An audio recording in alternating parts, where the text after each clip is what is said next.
Hi guys, this is Mrs. Palumbo here.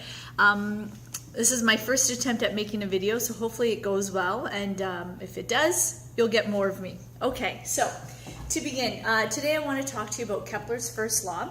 As you already know, Kepler's first law tells us that the planets orbit around the sun on elliptical paths. At one point in time, it was believed that the planets' orbital paths were circular. And that being said, if we were to compare a circle to an ellipse, a circle is centered on one point here. And so this is something that would have been demonstrated in your first lab activity. So what you need is a styrofoam board. You can just pick those up at the dollar store, a push pin, and a piece of looped string. And so I just want to quickly show you what happens in comparing a circle to an ellipse. So a circle is centered on one point. So you can imagine if that's our sun, if we were to trace the path of the planet as it orbits around the sun, it would be perfectly circular. So hopefully that traces out as a nice circle. And as you can see, a nice perfect circle. Now with an ellipse, Kepler came to discover that the sun is not directly in the center of our solar system. It's off center. And so if we move the sun to this position and grab another push pin here, there is another focus point that astronomers just call the empty focus. And so now when we do the same thing using our looped string here, we can see, now this is highly exaggerated, we can see now that when we trace our path,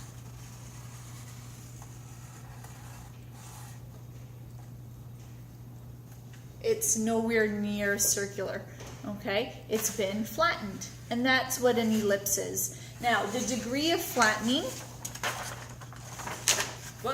the degree of flattening is referred to as the eccentricity. And so eccentricity is a value between 0 and 1, and mathematically, it can be calculated by comparing the distance between the foci points, F1 and F2, that distance there, divided by the length of the major axis, which is the long axis, here's my ellipse, the long axis on the ellipse. The shorter axis is called the minor axis, okay? So eccentricity, take the distance between the foci points, divide it by the length of the major axis, and you'll get a value between 0 and 1. Here is